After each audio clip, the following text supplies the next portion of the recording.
Hello everyone, study with Monika में आपका स्वागत है। इस वीडियो में हम देखेंगे क्लास 12th हिस्ट्री के 9 चैप्टर के क्वेश्चन आंसर। थर्ड क्वेश्चन इस वीडियो में हम देखने वाले हैं, मुगल साम्राज्य में शाही परिवार की स्त्रियों द्वारा निभाई गई भूमिका का मूल्यांकन कीजिए।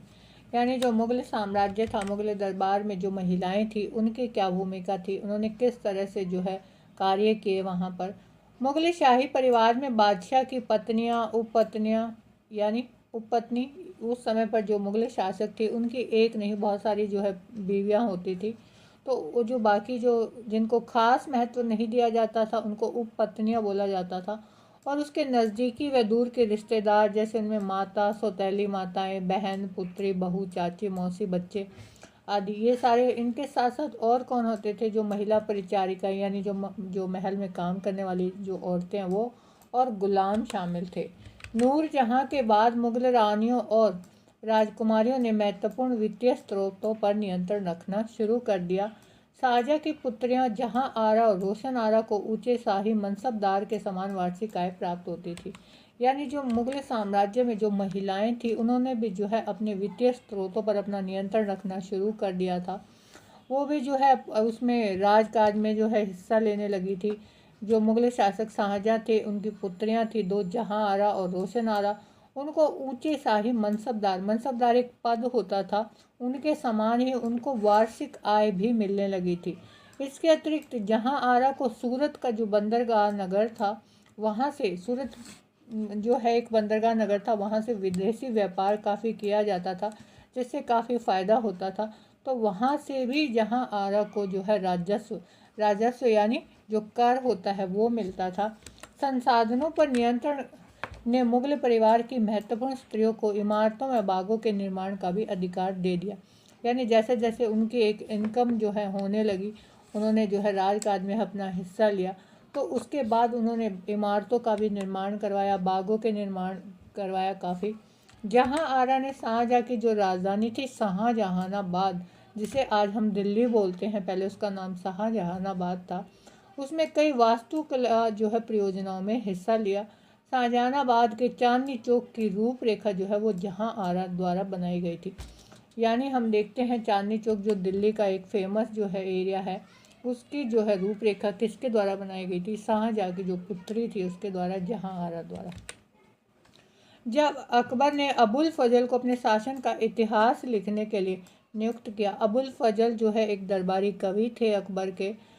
जब उन्होंने उनको कहा कि अपने उनके शासन का जो है इतिहास लिखे, उनके दरबार के बारे में लिखे, तो उन्होंने अपनी चाची, अकबर की चाची कौन थी, गुलबदन बेगम, जो हुमायूं की बहन थी और बाबर की पुत्री थी और अकबर की वो चाची थी, उनसे कहा कि बाबर और हुमायूं के समय के अपने पहले संस्मरण होता है, जो हमें जो पुरानी जो हमारी यादें होती वो उनको लिपिबद्ध करने का आग्रह किया। यानी अकबर ने अपनी चाची को कहा कि भाई आप जो भी हमारे दरबार की जो बाबर हुमायूं के समय की जो भी उनको बातें याद हैं उनको लिपिबद्ध यानी उनको लिख कर दे, ताकि जो अबुल फजल है वो उनका लाभ उठाकर अपनी कृति को पूरा कर सके।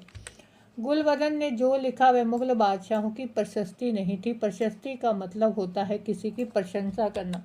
उस समय पर हम देखते हैं कि जो भी मुगल दरबार में जो भी लेखन कार्य करते थे वो ज़्यादातर लोग जो है वो शासकों की प्रशंसा में ही लिखते थे, क्योंकि उनका मकसद होता था कि शासकों को किस तरह से खुश किया जाए।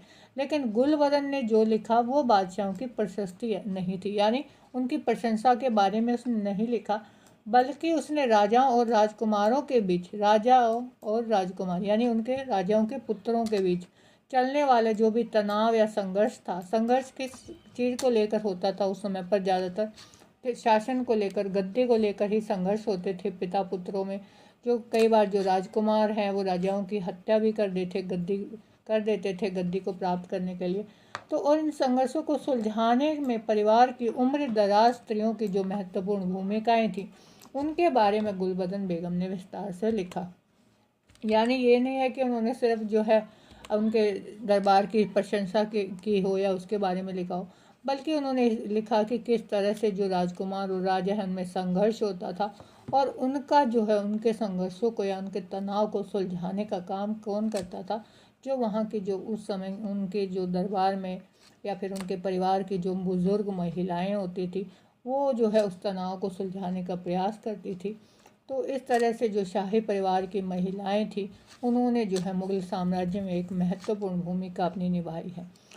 ये थे हमारे क्लास 12th हिस्ट्री के चैप्टर 9 का थर्ड क्वेश्चन। वीडियो आपको अच्छी लगी हो तो चैनल सब्सक्राइब करें और बाकी क्वेश्चंस की वीडियो देखने के लिए आप चैनल पर जाकर प्लेलिस्ट देख सकते हैं।